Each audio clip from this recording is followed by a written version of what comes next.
నమస్తే, welcome to బేఆర్కే news. నేను మనోజ్. ఉత్తరాంధ్ర రాజకీయాల్లో మరో భారీ భూకంపానికి శ్రీకారం చుడుతున్నారా? విజయసాయిరెడ్డి వైసీపీ నుంచి దూరమై జగన్ కోటరీ వల్లనే తాను పార్టీని విడిచానని బహిర్గతం చేసిన సాయిరెడ్డి ఇప్పుడు శ్రీకాకుళంలో చేసిన కామెంట్స్తో కొత్త రాజకీయ పజిల్ మొదలైంది. రెడ్డి సామాజిక వర్గ భవనానికి శంకుస్థాపన చేసిన వేదికపైనే తాను మళ్లీ రాజకీయ యాత్ర మొదలుపెట్టే సంకేతాలిచ్చారన్న అనుమానాలు వేగంగా వ్యాపిస్తున్నాయి. కొత్త పార్టీనా, రెడ్డి వర్గాన్ని సమీకరించే పెద్ద స్కెచ్చేనా, లేక వైసీపీలోని అసంతృప్త గుంపునకు నాయకత్వం అందించాలన్న అంతర్గత సందేశమా? ఉత్తరాంధ్ర రాజకీయాలనే కాదు, మొత్తం రాష్ట్ర రాజకీయాలను కుదిపేయగల డెవలప్మెంట్స్గా ఇవి మారుతున్నాయి.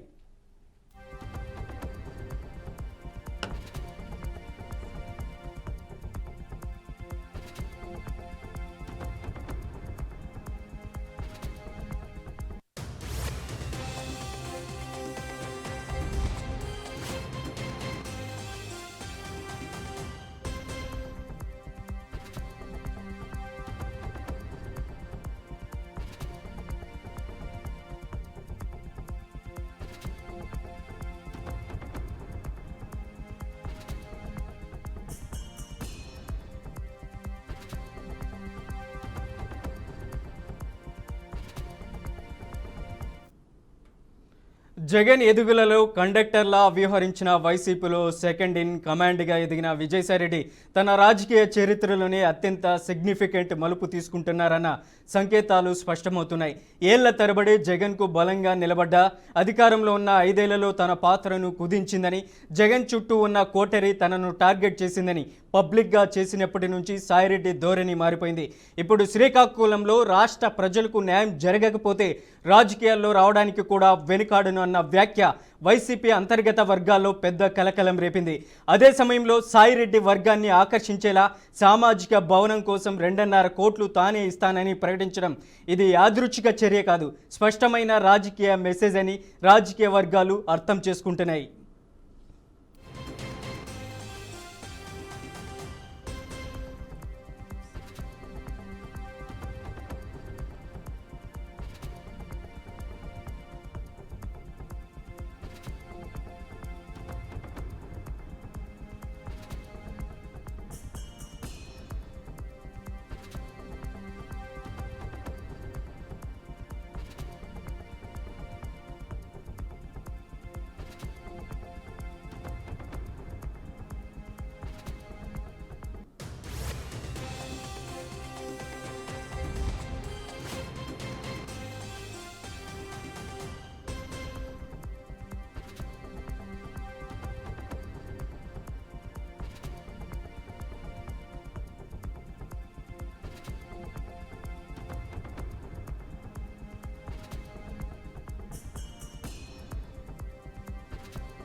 రాష్ట్ర రాజకీయాల్లో రెడ్డి వర్గం అనేది డిసైడింగ్ ఫోర్స్. కాంగ్రెస్ నుంచి వైసీపీ వరకు, ఉత్తరాంధ్ర నుంచి రాయలసీమ వరకు ఈ వర్గం పక్షం మారితే ప్రభుత్వాలే తలకిందులయ్యాయి.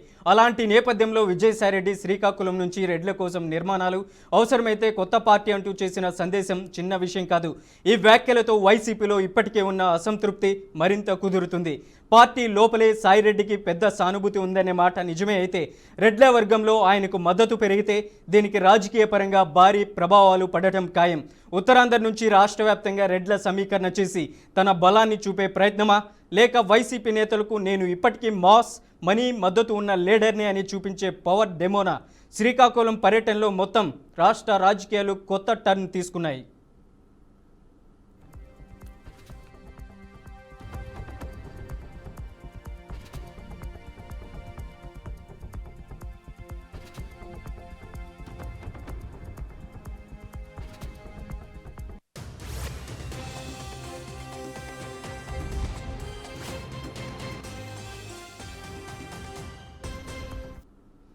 ఇక ఇదే అంశానికి సంబంధించి మనకు లైవ్లో చర్చించడానికి అనలిస్ట్ కోటేశ్వరరావు గారు ఉన్నారు. కోటేశ్వరరావు గారు నమస్తే.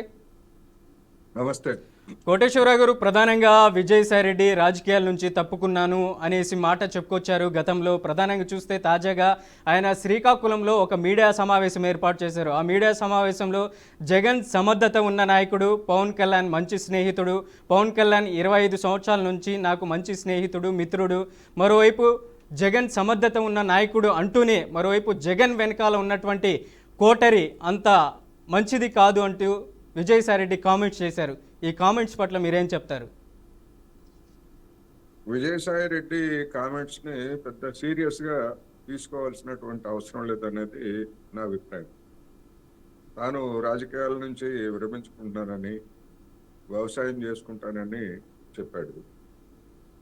అప్పుడే నా అలాంటి వాళ్ళు అనేక మంది ఇది జనాన్ని పక్కదారి పట్టించేందుకు చెప్పినటువంటి మాట తప్ప రాజకీయాల నుంచి తప్పుకునేటువంటి అవకాశమే లేదు అనేటువంటిది చెప్పాం. సరే, అది వేరే అంశం. అదేవిధంగా ఆయనకి కోపం వచ్చినప్పుడు, మీడియా మీద కోపం వచ్చినప్పుడు నేనే ప్రత్యేకంగా ఒక ఛానల్ పెడతాను అని కూడా విజయసాయి రెడ్డి గతంలో ప్రకటించారు. అది కూడా ఏమీ రాలేదు. ఇప్పుడు శ్రీకాకుళంలో రెడ్డి సామాజిక తరగతి భవనం, అది రెడ్డి సామాజిక తరగతి భవనం అని పెట్టాడా, లేకపోతే మొత్తం అన్ని వర్గాల సామాజిక తరగతి భవనం అని పెట్టారా అనేటువంటిది ఒక క్లారిటీ రావాలి. ఒకవేళ రెడ్డి సామాజిక తరగతి భవనం అని చెప్పేసి శ్రీకాకుళంలో నిజంగానే ఆయన నిర్మించేట్లయితే దానివల్ల పెద్ద ప్రయోజనం ఉండదు. ఉత్తరాంధ్రలో రెడ్డి సామాజిక తరగతి అనేటువంటిది నామమాత్రం. దాదాపు అసలు ఒక్క ఎమ్మెల్యే కూడా లేనటువంటి పరిస్థితిని మనం చూస్తున్నాం. అందువల్ల మరి అక్కడ ఎందుకు పెట్టారు, అక్కడ ఎందుకు 2.5 కోట్లు ఆ భవనానికి ఆయన ఇస్తున్నాడు అంటే, నా అభిప్రాయం ప్రకారం ఆ ప్రాంతంలో తన యొక్క బిజినెస్లు లేకపోతే ఫ్యాక్టరీలు అలాంటివి ఏవో ఉండుంటాయి. వాటికి గాను ఆ ప్రాంతంలో ఉన్నటువంటి ఏదో ఒక నిర్మాణం చేయటం అవసరము, లేకపోతే తన పేరుతోటి తన ఆస్తులకి ఒక అండ కావాలనేటువంటి ఉద్దేశంతో ఆ విధంగా పెట్టి ఉంటారు తప్ప రెడ్డి సామాజిక తరగతిని సమీకరించడానికి ఉత్తరాంధ్ర వేదిక కాదు అనేది మనం గమనించాలి. అయితే మరి రెడ్డి సామాజిక తరగతిని సమీకరించడానికి విజయసాయి రెడ్డికి అంత అవకాశాలు ఉన్నాయంటే, నా అభిప్రాయం ప్రకారం అయితే అతనికి అంత శక్తి లేదు, అంత స్థాయి కూడా లేదు. ఇవాళ ఆంధ్రప్రదేశ్లో ఉన్నటువంటి రాజకీయ విభజనలు చూసినప్పుడు ఒక సామాజిక తరగతి ఒకే పార్టీ వెనకాల లేరు అనేది కూడా ముందు గమనించాలి. ఎక్కువ మంది రెడ్డి సామాజిక తరగతికి చెందినటువంటి వాళ్ళు జగన్మోహన్ రెడ్డి వైపు ఉండొచ్చు. అదేవిధంగా ఎక్కువ మంది కమ్మ సామాజిక తరగతికి చెందినటువంటి వాళ్ళు తెలుగుదేశం పార్టీలో ఉండొచ్చు. కానీ 2 సామాజిక తరగతులు 2 పార్టీల్లో గణనీయంగానే ఉన్నాయనేటువంటి అంశాన్ని మనం మర్చిపోకూడదు. అటువంటప్పుడు మరొక పార్టీకి ఆంధ్రప్రదేశ్లో ఇవాళ స్పేస్ లేదు. స్పేస్ లేకుండా నేను ఒక కుల సామాజిక తరగతిని నేను కేంద్రీకరిస్తాను, వాళ్ళతో పార్టీ పెడతాను అని కనుక చెప్పేట్లయితే ఆయనకు ఉన్నటువంటి అది రాజకీయ అనుభవ రాహిత్యాన్ని తెలియజేస్తుంది. ఎందుకంటే చూసాం, పవన్ కళ్యాణ్ కాపు సామాజిక తరగతిని సమీకరించి పార్టీ పెట్టడానికి చేసినటువంటి ఉపన్యాసాలు, పాల్గొన్న సభలతోటి పవన్ కళ్యాణ్ ఒక కాపు నాయకుడిగా ముద్రపడిపోయారు. ఆ ముద్రపడిన తర్వాత ఇంకా అంతకు మించి మిగిలినటువంటి సామాజిక తరగతులు పవన్ కళ్యాణ్ వైపు చేరేటువంటి అవకాశం లేదని గ్రహించిన తర్వాత తెలుగుదేశం పార్టీతోటి అనివార్యమై రాజీపడి సర్దుబాటు చేసుకున్నాడని మనకు తెలిసిందే. అందువల్ల మరి విజయసాయి రెడ్డి ఇవన్నీ చూసిన తర్వాత కూడా రెడ్డి సామాజిక తరగతి సమీకరణ అని ఎందుకు ఒక విఫల నినాదాన్ని ఎంచుకున్నారనేటువంటిది సమస్య. ప్రధానంగా మీడియా అడిగిన ప్రశ్నలు కూడా కొన్ని విషయాలు దాటివేసే ప్రయత్నం చేశారు విజయసాయి రెడ్డి. ఏదైతే అక్కడ ఉన్నటువంటి కోటరీని పక్కకు తప్పిస్తే జగన్ గారు ఆహ్వానిస్తే మీరు పార్టీలోకి వెళ్తారా, మరో పార్టీ ఏమైనా పెడతారా, లేకపోతే ఇతర పార్టీలోకి ఏమైనా వెళ్తారంటే ఆయన ప్రశ్నలు దాటివేసే ప్రయత్నం చేశారు. ఏం చెప్తారు? అంటే దాని అర్థం ఏమిటి? మళ్ళా జగన్మోహన్ రెడ్డి గారు ఆహ్వానించిన లేదా తనకు అవసరమైనా కానీ తిరిగి వైసీపీలో చేరడానికి ఏం అభ్యంతరం లేదు అనేటువంటి సందేశం కూడా దానిలో ఉంది. అదేవిధంగా పవన్ కళ్యాణ్ గురించి కూడా ఆయన మాట్లాడారు. పవన్ కళ్యాణ్ నాకు 20 సంవత్సరాల నుంచి తెలుసు, ఎంతో మిత్రుడు అని చెప్పారు.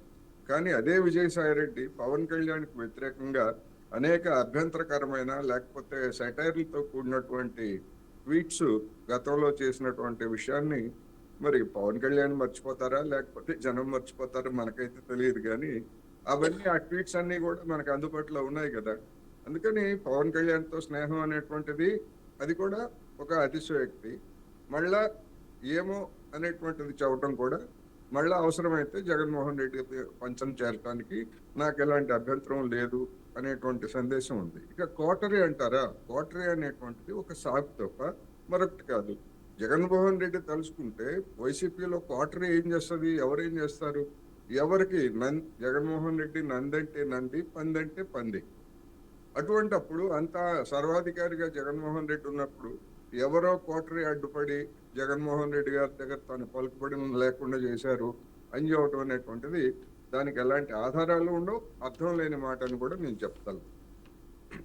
ప్రధానంగా కోటేశ్వరరావు గారు ఏదైతే రెడ్డి సామాజిక వర్గానికి సంబంధించినటువంటి శ్రీకాకుళం భవనం నిర్మించుకోవడానికి కూడా నా సొంత నిధులు 2.5 కోట్లు కూడా ఇస్తానంటూ కూడా చెప్పుకొచ్చారు. ఎలా చూడొచ్చు అంటారు? ఆయన ఇంకా రాజకీయాల్లో ఇమడగలుగుతారా? ఇక వస్తే మరి ఏదైనా పార్టీలో ఆయనకి రాజ్యసభ పదవులు దక్కే అవకాశం ఉందా? ఏదైతే ఆశిస్తున్న విధంగా గవర్నర్ పదవికి ఆయన అర్హుడు అనుకోవాలా మరి బీజేపీలో? ఉత్తరాంధ్రలో ఆయన కుమార్తె లేకపోతే అల్లుడు వాళ్ళ కుటుంబాలకు చెందినటువంటి పారిశ్రామిక వాణిజ్య సంస్థలు ఉన్నాయి. వాటి కోసం పెట్టేటువంటి పెట్టుబడి తప్ప రెడ్డి సామాజిక తరగతిని శ్రీకాకుళంలో రెడ్డి సామాజిక తరగతి ఎంతమంది ఉన్నారు? అసలు ఉత్తరాంధ్ర మొత్తంగానే తూర్పుగోదావరిలో కొంతమంది ఉన్నారు, పశ్చిమ గోదావరిలో కొంతమంది ఉన్నారు. అది నా మాత్రం కొన్ని ప్యాకెట్స్ లో మాత్రమే. అటువంటిది అంత జనం అంత మేరకు అంటే సంఖ్యరీత్యా అంత ఉత్తరాంధ్రలో కూడా లేరు. విశాఖ జిల్లాలో కొన్ని ప్రాంతాల్లో కొంతమంది ఉన్నారు.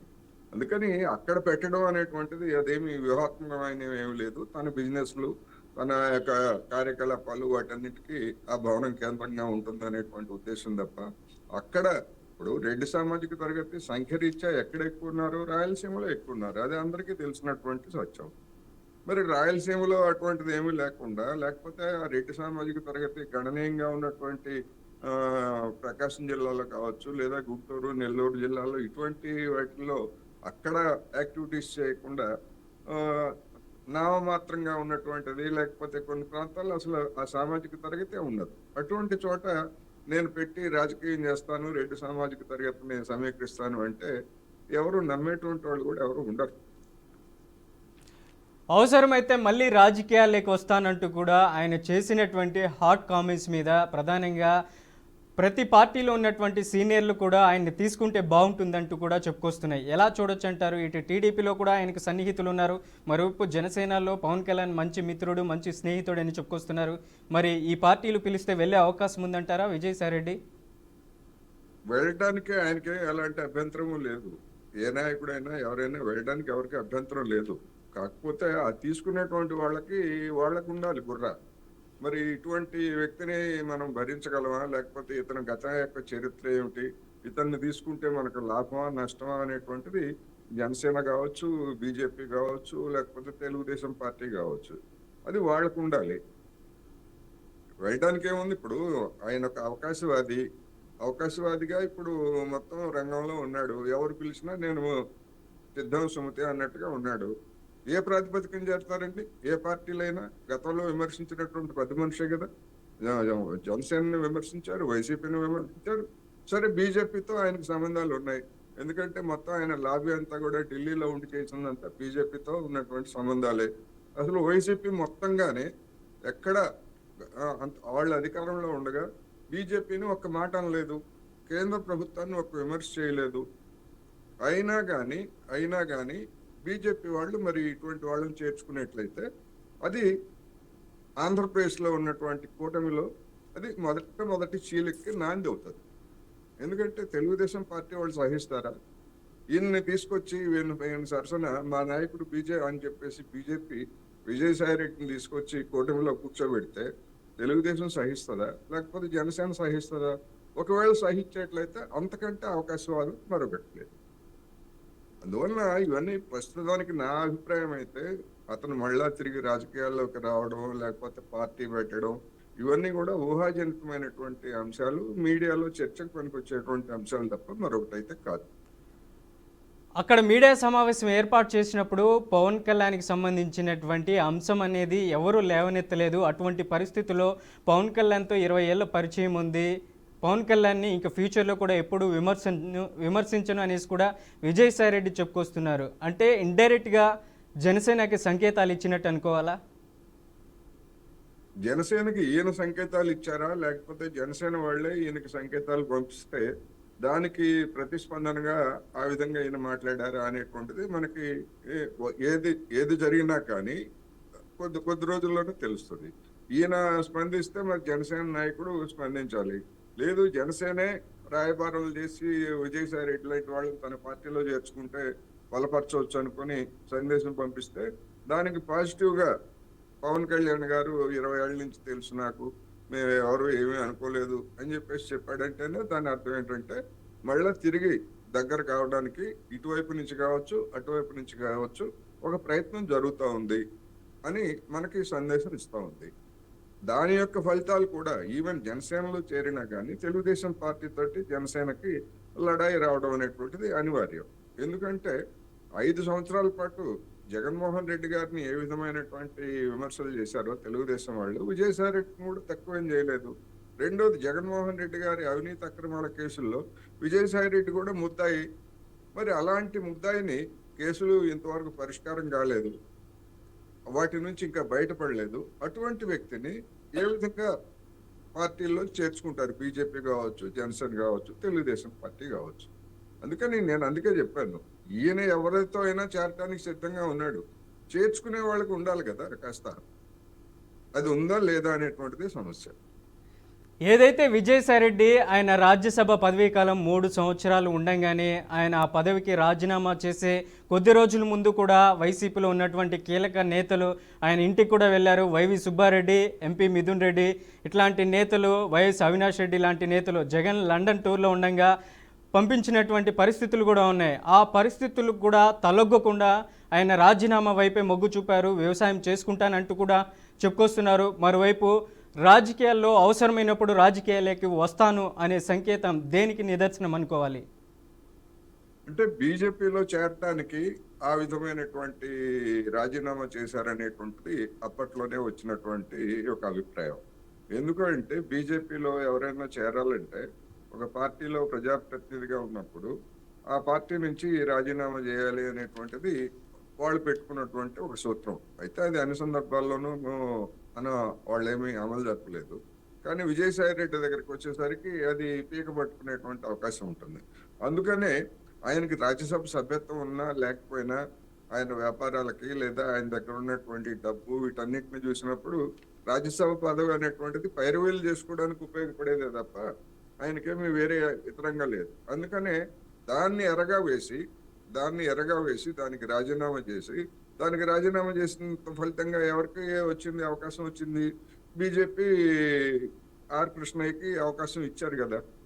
అందుకని అదే విధంగా ఆర్ కృష్ణయ్య కూడా రాజీనామా చేశాడు అనుకోండి. అందుకని అది తెలుగుదేశం పార్టీకి బీజేపీకి దగ్గర అయింది.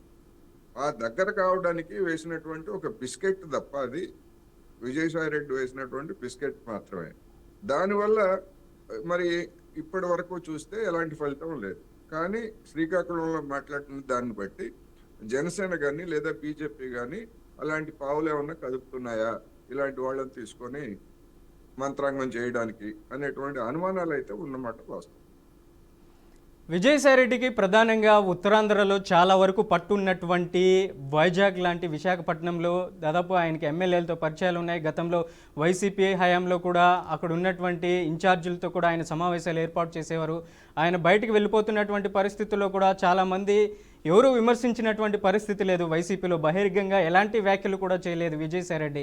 మళ్ళీ ఆయన రీఎంట్రీ ఇస్తారనే వార్తలు ఒక్కసారిగా గుప్పుమనడంతో మరోవైపు ఏదైతే లోపల మంత్రాలు జరుపుతున్నారనేసి కూడా వైసీపీకి సంబంధించినటువంటి సీనియర్ నాయకులు కూడా చెప్తున్నటువంటి పరిస్థితి ఉంది. మరి ఆయన వైసీపీలోకి వెళ్ళే అవకాశం ఉంటే ఇమ్మడగలుగుతారా, లేకపోతే బీజేపీ ఏదైనా గవర్నర్ ఆఫర్ ఇస్తే బీజేపీలోకి వెళ్తారనుకోవాలా? ఇప్పుడు వైసీపీలో ఆయన ఉత్తరాంధ్ర ప్రాంత ఇన్ఛార్జిగా ఉన్నారు కనుక వైసీపీకి అధికారం ఉన్నప్పుడు అక్కడ ఉన్నటువంటి ఎమ్మెల్యేలు కావచ్చు, నాయకులు కావచ్చు, వాళ్ళందరూ అణిగిమణిగి ఉంటారు. ఎందుకంటే ఇన్ఛార్జిగా ఉన్నారు అంటే జగన్మోహన్ రెడ్డి గారి దగ్గర ఏదన్నా పనులు చేయించుకోవాలన్నా, పైరువీలు చేయించుకోవాలన్నా ఒక మధ్యలో ఒకళ్ళు ఉండాలి. అందుకని ఉన్నారు తప్ప, లేకపోతే విజయసాయి రెడ్డి గారికి వేరే ఏముంటది? వేరే అక్కడ ఏమీ లేదు. ఇప్పుడు ఎందుకంటే ఆయన కోటరీ పేరుతోటి బయటకు వచ్చినప్పుడు మరి ఆయనతో పాటు మరి ఎవరైనా ముందుకు వచ్చారా బయటికి రావడానికి? మేము కూడా వ్యవసాయం చేసుకుంటాం విజయసాయి రెడ్డి గారితో పాటు తలా ఒక ఎకరం తీసుకోండి అని చెప్పేసి ఏ ఉత్తరాంధ్ర నాయకుడైనా ఎవరైనా బయటకు వచ్చారంటే ఎవరు రాలేదు. ఇప్పుడు ఆయన కొన్ని సంకేతాలు ఇచ్చారు. ఇప్పుడు మరి ఎవరైనా వస్తారా మనం చూడాల్సి ఉంది. నా అభిప్రాయం ప్రకారం ఆయన వెనకాల వచ్చేటువంటి వాళ్ళు ఇప్పుడు ఎవరూ లేరు. రెండోది, బీజేపీ గవర్నర్ ఏమి సాధించాడని బీజేపీ గవర్నర్ ఈయనకి గవర్నర్ పదవి ఇచ్చి బీజేపీ ఏమని చెప్పుకుంటుంది? ఆంధ్రప్రదేశ్లో ఆల్రెడీ కేసుల్లో ఉన్నాడు, జైలుకి వెళ్ళొచ్చాడు. అటువంటి నాయకుడికి ఆ కేసులు ఇంకా పరిష్కారం కాలేదు. అటువంటి నాయకుడికి బీజేపీ గవర్నర్ పదవి ఇస్తే మొత్తం దేశవ్యాప్తంగా లేదా ఆంధ్రదేశంలో కూడా బీజేపీ గబ్బుపడుతుంది రాజకీయంగా. మరి అటువంటి పని బీజేపీ ఎందుకు చేస్తుంది? ఎందుకు ఈ విధమైనటువంటి ఊహాగానాలు కొంతమంది చేస్తున్నారో కూడా అర్థం లేదనేది అనిపిస్తుంది. అటువంటి వ్యక్తిని, కేసులన్నీ ఉన్నాయి, నిండా మునిగి ఉన్నాడు కేసుల్లో జగన్మోహన్ రెడ్డి గారితో పాటు. అటువంటి వ్యక్తిని బీజేపీలో చేర్చుకొని ఏ విధంగా గవర్నర్ పదవి ఇస్తారు? ఇది సమస్య. ఫైనల్గా విజయసాయి రెడ్డి పార్టీ పెడితే ఆయనకున్నటువంటి సత్సంబంధాలు, ఆయనకున్నటువంటి గతంలో రాజకీయ అనుభవాలు, ఆయనకున్నటువంటి రెడ్డి సామాజిక వర్గం అంతా దగ్గరయ్యే అవకాశం ఉందంటారా? లేకపోతే ఎవరైతే అక్కడ ఉన్నటువంటి వైసీపీ పార్టీలో ఇమ్మడలేనటువంటి నాయకులు కూడా విజయసాయి రెడ్డి వంచన చేరే అవకాశం ఉందంటారా? ఇవాళ వైసీపీలో కావచ్చు, తెలుగుదేశం పార్టీలో కావచ్చు, జనసేన పార్టీలో కావచ్చు, ఇవన్నీ కూడా కుటుంబ పార్టీలు. ఆ కుటుంబ పార్టీలు ఆ పార్టీలకు నాయకత్వం వహించేటువంటి వాళ్ళ కనుసన్నల్లో పెరిగి లేదా వాళ్ళ పలుకుబడితోటి ఎన్నికైనటువంటి వాళ్ళు తప్ప సొంతంగా పోటీ చేసి గెలిచేటువంటి వాళ్ళు ఎంతమంది ఉన్నారు అనేటువంటిది పెద్ద ప్రశ్న. అటువంటప్పుడు ఆ పార్టీలను ధిక్కరించి, ఆ నాయకులను ధిక్కరించి ఇవాళ విజయసాయి రెడ్డి గారి వెనకాల చేరేటువంటి వాళ్ళు ఎవరు ఉండరు. ఖచ్చితంగా చెప్తున్నా ఆ విషయం. ఎందుకు అంటే అధికారం చుట్టూతో చేరే వాళ్ళు ఎవరైనా చేరతారు తప్ప ఈయనకేం అధికారం లేదు. రెండోది, ఈయనకున్న సామర్థ్యం ఏంటి? రాజకీయ పార్టీని ఏర్పాటు చేసినటువంటి తెలివితేటలు కానీ గతంలో ఏమైనా ఉన్నాయా? మనం చూసాం. ఇప్పుడు తమిళనాడులో రజనీకాంత్ లాంటి వాడే అంత పాపులారిటీ ఉండి కూడా పార్టీని పెట్టాలా లేదా అని ఆలోచన చేసి అసలు పెట్టకుండా పోయాడు. కమల్ హాసన్ పార్టీ పెట్టి ఫెయిల్ అయ్యాడు. అదేవిధంగా కెప్టెన్ విక్రమ్ ఆయన విజయ్ పార్టీ పెట్టి ఏ విధమైనటువంటి పరిస్థితిని పెట్టాడో మనం చూసాం. అందుకని అదేవిధంగా ఇప్పుడు విజయ్ కూడా పార్టీ పెట్టడానికి ప్రయత్నం చేస్తున్నాడు. అంత పాపులారిటీ ఉన్నటువంటి వాళ్ళే తమిళనాడులో అక్కడ చేతులు ఎత్తేస్తే ఇక్కడ మరి ఏమి పాపులారిటీ లేదు. రాజకీయాల్లో గతంలో పనిచేసినటువంటి అనుభవం లేదు. రాజశేఖర్ రెడ్డి కుటుంబం లేదా జగన్మోహన్ రెడ్డి కుటుంబం వాళ్ళ యొక్క వ్యాపారాలు, వాటికి సంబంధించినటువంటి చార్టెడ్ అకౌంటెంట్ గా ఆయనకున్నటువంటి ఎక్స్పర్ట్, చార్టెడ్ అకౌంటెంట్ గా ఆయన ఎక్స్పర్ట్, అందులో ఎలాంటి సందేహం లేదు. కానీ అటువంటి ఎక్స్పర్ట్ పార్టీ పెడితే ఏమవుతుంది చూసాం మనం. బీహార్లో ప్రశాంత్ కిషోర్ పెట్టి ఏ విధంగా బోల్తా పడ్డారో మనం చూసాం కదా. అందుకని వ్యక్తులుగా ఉన్నటువంటి వాళ్ళకి వాళ్ళ కోపం వచ్చినప్పుడు నేను పార్టీ పెడతా, ఛానల్ పెడతా, లేకపోతే ఇంకోటి చేస్తా, ఇవన్నీ చెప్పుకోవడానికి బాగానే ఉంటాయి. మీడియాలో చర్చలకి 2-3 రోజులు చర్చలకు బాగుంటాయి, తర్వాత మళ్ళీ మామూలుగానే అవుతుంది. విజయసాయి రెడ్డి కూడా అంతే. ఎందుకంటే విజయసాయి రెడ్డి పాపులారిటీకి షర్మిల గారి పాపులారిటీ ఏమన్నా తక్కువ కాదు కదా. వైఎస్ కుటుంబానికి చెందినటువంటి మహిళగా ఆమె ఏమి చేయలేకపోయినప్పుడు విజయసాయి రెడ్డి ఏ విధంగా సమీకరిస్తారు? ఇతర పార్టీల్లో ఉన్నటువంటి రెడ్డి సామాజిక తరగతిని కావచ్చు లేదా మిగతా వాళ్ళని కావచ్చు. అందుకని అవన్నీ కూడా పగటి కళలు అని మాత్రం నేను చెప్పదలుచుకున్నాను. రైట్, కోటేశ్వరరావు గారు లైవ్లోకి వచ్చి మీ అభిప్రాయాన్ని, విశ్లేషణ అందించినందుకు ధన్యవాదాలు. Thank you so much. Right, Vijayasai Reddy YCP పార్టీలోకి రీఎంట్రీ ఇస్తారా, లేదా పవన్ కళ్యాణ్ మంచి మిత్రుడు, 20 ఏళ్ళుగా పవన్ కళ్యాణ్తో స్నేహం ఉంది, మరి పవన్ కళ్యాణ్ పార్టీలోకి వెళ్తారా, లేదా విజయసాయిరెడ్డి రెడ్డి సామాజిక వర్గాన్ని దగ్గర చేసుకొని ఆయన పార్టీ ఆవిర్భించబోతున్నారా, లేకపోతే మీడియా రంగం వైపు ఆయన మీడియా ఛానల్ పెట్టాలనుకున్నప్పుడు మీడియా వైపు వెళ్తారా అనేది ఆసక్తికర పరిణామం అయితే నెలకొంది. రాబోయే రోజుల్లో విజయసాయిరెడ్డి నిర్ణయం ఎటువైపు ఉంటుందో మరి వేచి చూడాల్సినటువంటి పరిస్థితి అయితే స్పష్టంగా కనిపిస్తుంది. ఇది ఇవాల్టి బీఆర్కే ఇండెప్త్. మరో ఇండెప్త్లో మళ్ళీ కలుద్దాం. చూస్తూనే ఉండండి బీఆర్కే న్యూస్.